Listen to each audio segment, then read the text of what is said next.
Welcome, today in front of me OUKITEL OKT1 and I'll show you how to change screen recorder sound settings on this device. So let's just first open the notification panel, and after that you should find here somewhere on your top bar the screen record icon. In my case it's here. Now just hold for a while the icon and you'll just launch the start recording this screen here. We can change here the sound settings. Just now we can see that the switcher is turned off, so this means that we'll just record the mute video.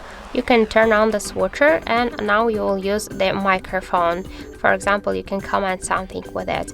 If you want, you can switch it to the device audio, so you will just use the sound from your device, the ringtones, the music from different applications and more media. And also you can use those features together, so you can use on device audio, and also you can use the microphone, or just you can use them separately. And if you don't want to use them together, just you can turn off the switcher and you'll just all record the mute video.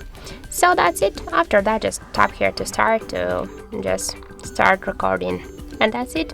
Thank you for watching, and if you find this video helpful, don't forget to leave a like, comment and to subscribe our channel.